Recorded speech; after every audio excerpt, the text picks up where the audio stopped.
السلام علیکم ورحمۃ اللہ وبرکاتہ اعوذ باللہ من الشیطان الرجیم بسم اللہ الرحمن الرحیم رب اشرح لي صدری ويسر لي امری واحلل عقدۃ من لسانی یفقهوا قولی رب زدنی علما اعوذ باللہ من الشیطان الرجیم بسم اللہ الرحمن الرحیم وقضى ربك الا تعبدوا الا اياه وبالوالدين احسانا بنی اسرائیل۔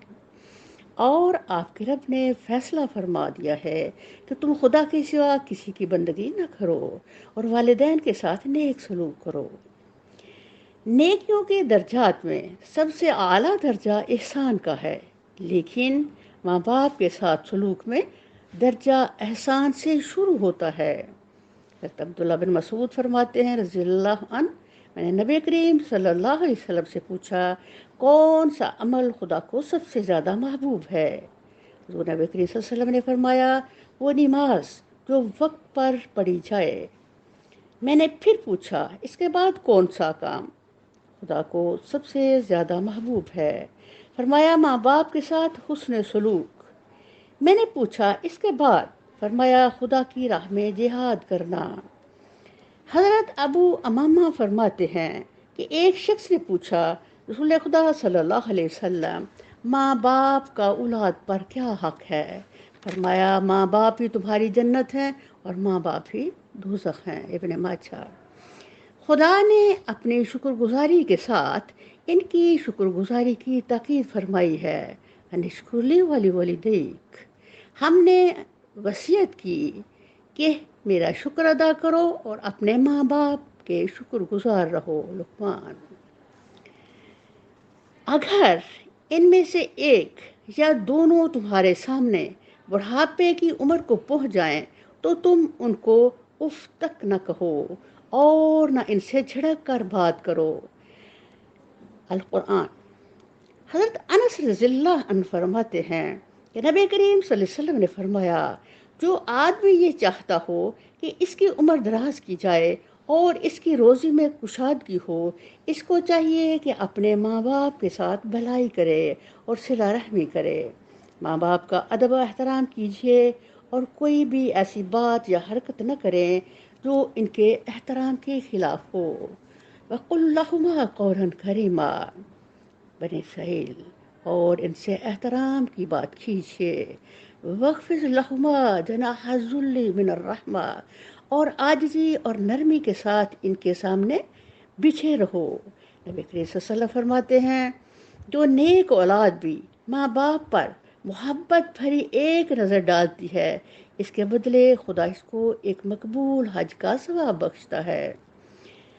لوگوں نے پوچھا اے اللہ کے رسول صلی اللہ علیہ وسلم، اگر کوئی ایک دن میں 100 بار اس طرح رحمت و محبت کی نظر ڈالے؟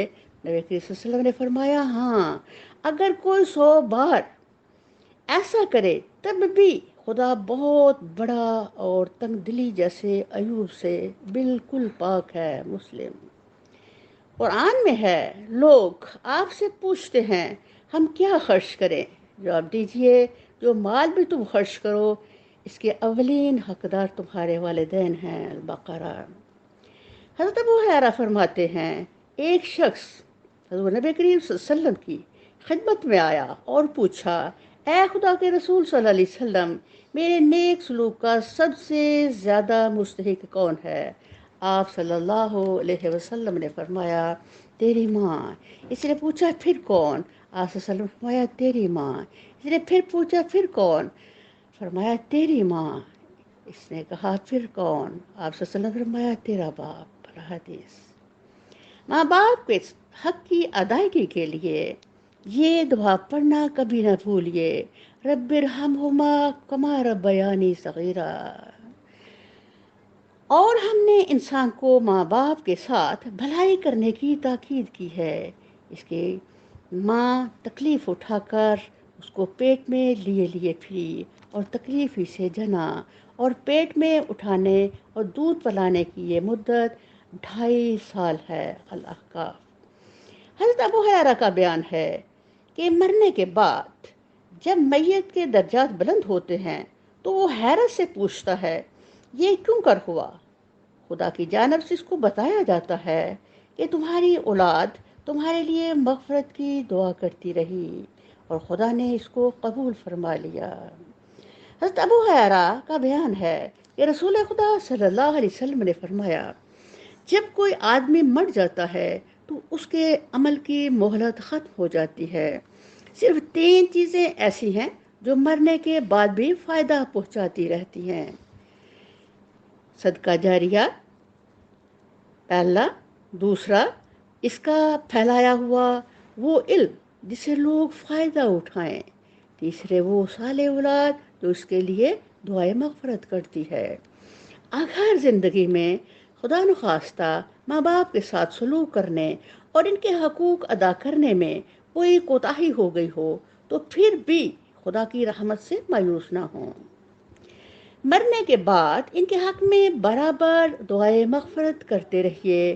توقع ہے کہ خدا آپ کی کوتاہی سے درگزر فرمائے اور آپ کا شمار اپنے صالح بندوں میں فرما لے۔ حضرت انس کا بیان ہے کہ نبی کریم صلی اللہ علیہ وسلم نے ارشاد فرمایا، اگر کوئی بندہ ماں باپ کا نافرمان ہو اور والدین میں سے کسی ایک یا دونوں کا انتقال ہو گیا ہو تو اب اس کو چاہیے کہ وہ اپنے والدین کے لیے برابر دعا کرتا رہے اور خدا سے اس کی بخشش کی دعا کرتا رہے یہاں تک کہ خدا اس کو اپنے نیک بندوں میں لکھ لے۔ الحدیث۔ بعد نماز کرتا ہوں میں ان کا تذکرہ، بعد نماز کرتا ہوں میں ان کا تذکرہ، میرے لیے قرآن کی آیت ہیں والدین، اس دور بے ثبات میں اللہ کی قسم، ہر حال میں سراپائے محبت ہے والدین۔ السلام علیکم ورحمۃ اللہ وبرکاتہ۔